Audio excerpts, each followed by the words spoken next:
Et c'est maintenant Crime Story, les rendez-vous d'Alfred Hitchcock, racontés par Serge Sauvian. Aujourd'hui, Finlay de Miel Taburn.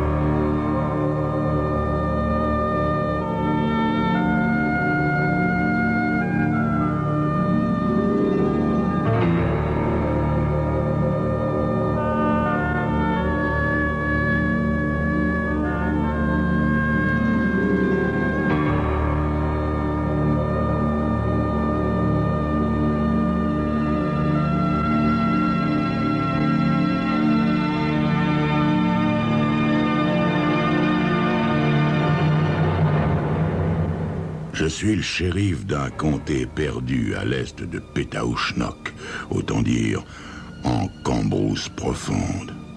La vraie Cambrousse, l'authentique, celle qui est à peine indiquée sur la carte, que les touristes contournent et qui a plus de cailloux que de terre à maïs. Je me demande souvent pourquoi ces types qui ont traversé le continent il y a 100 ans sur leurs chariots bâchés se sont arrêtés ici. Ils ont bâti des fermes avec des étables et des granges, en espérant sans doute que le bon Dieu leur donnerait du blé. Mais faut croire qu'à cette époque, les miracles se produisaient autre part, parce que voici 100 ans que les fermiers du coin suent sang et eau pour récolter à peine de quoi se nourrir. Eh bien, me croirez-vous si je vous disais qu'ici, 9 types sur 10 sont costauds? Mais de vrais quartiers de bœuf avec des poignets comme des bûches et des dents d'acier. Ouais, mais parce que les types d'ici ont quelque chose que ceux de la ville ne peuvent pas comprendre. La rage. Non, attention, je dis pas que ceux de la ville, c'est des chiffres molles, hein. D'ailleurs, moi qui vous parle, je suis né en ville et je pense pas être une mauviette, non. Mais c'est rare qu'en ville, les hommes se battent pour garder debout les 4 murs que l'ancêtre a construits de ses mains, pour garder verts les quelques arpents où il a donné sa vie. Alors, voyez-vous, il y a une sorte de rage qui naît, une rage contre le ciel quand il pleut pas, et contre la boue quand il pleut trop. Moi, je crois bien que c'est aussi ça qui les nourrit, les gars du cru, et qui les rend costauds. Enfin, je dis ça histoire de causer, hein, parce que je suis shérif, moi, pas philosophe. À part ça, je les aime bien, mes gars, et cette espèce de désert où ils essaient de faire pousser du blé. Et puis c'est peinard ici, enfin, peinard, c'est peut-être beaucoup dire. Il y a une bagarre de temps à autre à cause de la bouteille ou d'un chou qu'un type a fait pousser dans le champ du voisin, mais jamais rien de grave.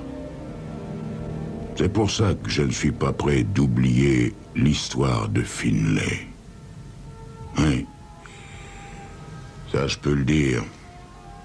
Je suis pas prêt de l'oublier. Finlay Hurst, un môme de 14 ans déjà grand et fort comme un adulte. Un adulte du coin, j'entends, hein. Chaque fois que je le croise et qu'il me dit « Bonjour, shérif », et que je réponds « Salut, Finlay », je suis étonné par ses yeux. Oui. Tout costaud qu'il soit, Finlay a le regard d'un chevreuil blessé. Vous savez, quand la bête est fichue et qu'elle le sait, et qu'elle peut plus courir parce que la fatigue et la douleur sont trop fortes. Alors l'animal vous regarde avec ses grands yeux tristes, tremblant de tout son corps, se demandant pourquoi vous l'avez choisi, lui. Il attend le coup rapide entre les yeux en vous regardant avec le regard du jeune Finlay Hurst. Ah, c'est peut-être parce que je suis né en ville que je pense des choses comme ça. Allez savoir. Finlay n'est pas le gosse le plus brillant du comté, tant s'en faut, mais c'est pas non plus un semeur de troubles. Voyez, il me donne l'impression d'un jeune costaud un peu obtus qui essaie en vain de comprendre quelque chose dans ce monde déroutant. C'est un enfant de l'assistance, Finlay. Il a été adopté quand il avait 5 ans, sans doute parce que la mère Hurst pouvait pas avoir de petits et que dans une ferme, il faut quelqu'un pour prendre la relève, n'est-ce pas? Comme ça s'est toujours fait dans le pays depuis 100 ans. Moi, je sais, pour l'avoir lu, que les docteurs prétendent qu'à 5 ans, la personnalité et l'intelligence d'un gosse sont déjà établies pour le restant de ses jours. Et je le crois, ça. Oui, parce qu'on a beau être shérif à l'est de Pétaouchnok, on n'est pas une brute pour autant. Dans le cas de Finlay, il n'y a pas précisément eu matière à développement. Un dimanche que je suis assis sur mon banc à l'ombre du seul arbre du bourg, Finlay me rejoint timidement et nous nous mettons à tailler une petite bavette, lui et moi. À un moment, il semble réfléchir très fort et me dit... Il dit toujours que je pourrais tout ce que je voudrais. Il le dit tout le temps, comme s'il voulait que je l'oublie pas. Mais ça veut dire quoi, shérif? Être tout ce qu'on veut? Oh, vaste question, petit, que je réponds en allumant ma vieille pipe de maïs. Ah, ça c'est bien de Jeb Hurst, le père adoptif de Finlay. Pas le mauvais bougre, non, disons, un peu rude, comme tout le monde ici. Jeb, il a une ferme à Hard Hole, un lieu-dit, un des endroits les plus ingrats du bled. N'empêche qu'il le fait fructifier, Jeb. Ah oui, ça... En ne dormant que quelques heures par nuit et en se transformant peu à peu en bloc de pierre. À moi, cette existence me serait impossible. Dieu sait combien de saisons il a survécu avec des crampes dans les muscles, des articulations déchirées et la terrible lassitude qui vous empêche de dormir quand, enfin, le soleil se couche.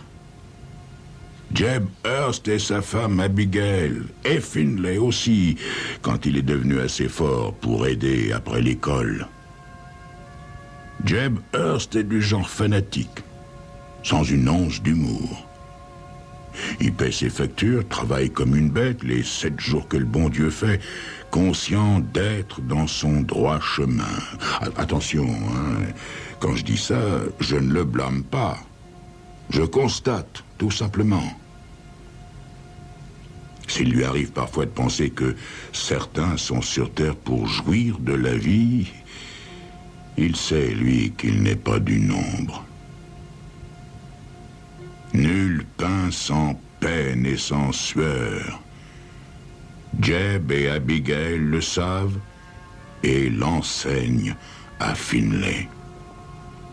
Si tu travailles dur, tu pourras devenir tout ce que tu voudras, qu'il lui dit à longueur de temps. Le drame, c'est que le pauvre Finlay n'a pas la moindre idée de ce qu'il veut devenir. Alors, il se sent pas tellement motivé, n'est-ce pas? D'accord. Jeb bat le gamin, je le sais. Mais il n'y a jamais eu de sang versé ni d'eau brisée, donc ça ne me regarde pas. Hein? Du moins, pas officiellement, même si Cassie Winfield, l'institutrice, essaie de m'en convaincre. Shérif, à plusieurs reprises, j'ai vu des marques de fouet. Ah. Tu sais, Cassie, les pères, même adoptifs, ont le droit de corriger leur progéniture. Disons que Jeb est plus sévère que la moyenne, parce que peut-être sa terre est plus pauvre que la moyenne, et que Finlay est plus grand et plus fort que la moyenne, n'est-ce pas? Cassie fait la grimace. Ça n'a rien à voir avec une correction pour une bêtise que Finlay aurait commise, shérif. Il fouette ce pauvre enfant parce qu'il n'obtient pas les meilleures places en classe.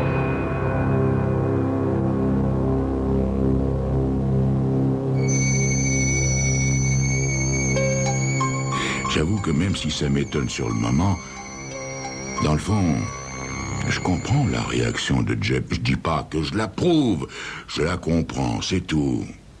Jeb et son père avant lui et son grand-père et les aïeux se sont toujours battus pour leur fichue terre. Alors finalement, peut-être que Le Jeb voudrait que son fils adoptif soit ingénieur agricole ou quelque chose comme ça, qu'il sorte de l'esclavage. C'est sa façon à lui de l'aimer. Mais où tout ça va nous mener, hein? C'est ce que vous saurez dans quelques instants.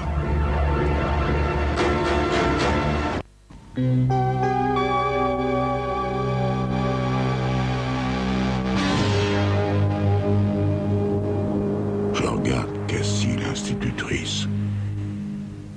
Il le fouette? Oui, shérif, il le fouette. Jeb est frustré, n'est-ce pas? Il veut que le gamin arrive à quelque chose, alors dans sa tête, c'est le seul moyen de l'y contraindre.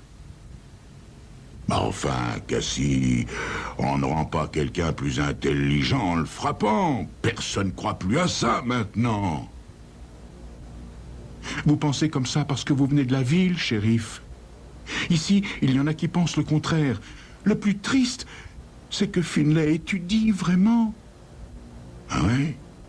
Et ça marche? Dans un sens, oui. Shérif, disons qu'il apprend. Il apprend des choses simples, des choses à sa portée. Malheureusement, il n'a pas de grande capacité. Mais est-ce que sa vie et son avenir ne sont pas suffisamment mornes, sans qu'on le punisse sans cesse pour quelque chose qu'il ne peut pas contrôler? Ouais, je suis bien d'accord avec toi, Cassie, mais j'ai beau tourner le problème dans tous les sens, je vois pas ce que je pourrais faire. Je vois pas ce que je pourrais y changer. Morne. Oui, je pense que c'est le mot idéal pour décrire la vie du petit Finlay.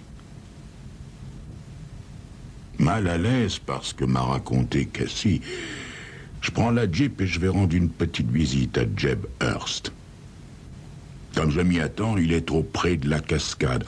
Un bien joli nom pour un endroit sinistre. En fait, de cascade, il y a juste un filet d'eau qui dégouline d'entre les rochers comme d'une douche mal fermée. Il est là, Jeb, sur son vieux tracteur à pulvériser de l'insecticide sur sa plantation. Je klaxonne plusieurs fois jusqu'à ce qu'il tourne la tête dans ma direction et qu'il arrête sa machine. « Salut, Jeb. Ça va comme tu veux ?» Ça n'ira jamais comme on voudrait ici, shérif. Jamais. Des fois, je me dis que je ferais mieux de tout laisser tomber et d'aller en ville, travailler à la cimenterie. Oui, c'est ce qu'ils disent tous. C'est peut-être ça qui leur permet de garder espoir, une porte de sortie. Mais je crois qu'il tiendrait pas un mois dans la cimenterie. Il n'est pas conçu pour ça, Jeb. Il mourrait avant. Pourtant, ça a l'air de pousser comme il faut, dis-je en montrant la plantation. C'est gentil de dire ça, shérif, mais vous savez aussi bien que moi que c'est faux. Qu'est-ce que je peux faire pour vous? Les gars d'ici sont peut-être rudes, mais c'est pas des imbéciles. Alors je décide d'y aller bille en tête. Écoute-moi, Jeb. Je suis en train de me mêler de ce qui me regarde pas, mais entre nous, hein? Pourquoi t'es si dur avec Finlay? Il me regarde longuement sans bouger un trait, crache par terre, s'essuie le front du dos de la main. Et me dit... Vous avez raison, shérif. Vous êtes en train de vous mêler de ce qui vous regarde pas. Et il retourne à son tracteur. Oh, dans le fond, je m'y attendais. En remontant dans ma Jeep, je me rappelle la fois où Finlay avait essayé de s'enfuir. Oh, il n'était pas allé bien loin, le pauvre.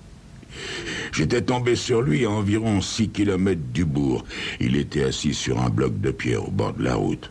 « Hé, Finlay, où tu vas ?» J'avais demandé. Il avait secoué la tête. « Où je vais? Je sais plus, shérif. » Il avait l'air malheureux comme les pierres. Alors moi, j'avais ouvert la porte du passager. « Eh ben, grimpe, je te ramène !» C'est cette fois-là que j'ai eu une vraie conversation, enfin, à peu près, avec Finlay Hurst. Ça m'avait presque brisé le cœur. Je peux rien faire de ce que papa me demande. M'avait-il avoué. Moi, j'avais essayé de prendre un ton convaincant, mais je suis pas bon comédien. Allez, Finlay, bien sûr que tu peux. Jeb veut simplement que tu fasses de ton mieux, c'est tout. Alors essaie, hein. Mais j'étudie, shérif. Mais je peux rien faire de bon, comme il dit que je peux. Avez-vous déjà vu un jeune costaud pleurer? C'est terrible, croyez-moi, terrible. Un enfant désespéré dans une carcasse d'adulte. Ça se passait il y a quelques semaines. J'aurais tellement aimé avoir pu faire quelque chose. En chemin, il me vient une idée et je téléphone à Cassie, sitôt arrivé. Salut, Cassie. Dis-moi, je pense à un truc. Finlay n'est peut-être pas un génie, mais je sais pas si t'as remarqué, il est costaud, non? Pourquoi tu le mettrais pas dans l'équipe de football? Ce serait pas le premier qui ferait fortune avec un ballon. Logiquement, Finlay est capable de se tailler quelques succès. L'entraîneur est un peu sceptique à cause de sa lenteur d'esprit, parce que il faut l'esprit vif pour faire du foot. Mais il accepte. Surtout après que Cassie lui ait décrit la situation. Le problème, et je m'y attendais, c'est que Jeb Hurst refuse catégoriquement. Je vais pas laisser le gamin négliger ses devoirs pour jouer. Mais enfin, Jeb, c'est pas jouer. C'est faire du sport, c'est apprendre un métier honorable. Tu peux me croire? Une dernière fois, shérif, mêlez-vous de vos oignons. L'entraîneur, cependant, n'abandonne pas aussi facilement que je serais tenté de le faire moi-même. Joe Hardley est un ancien professionnel du foot qui a joué dans l'équipe nationale dans les années 60. Sans doute s'est-il pris de sympathie pour le gamin, car il se rend à la ferme pour tenter de raisonner Jeb Hurst. J'en suis là de mes réflexions quand le téléphone sonne. C'est Joe Hardley. Je suis à la ferme des Hurst, shérif. Rappliquez le plus vite possible. Son ton m'inquiète tant que je lui pose aucune question et je fonce à ma Jeep. Joe Hardley est assis dans la véranda avec Finlay quand je me gare. Je regarde le gamin.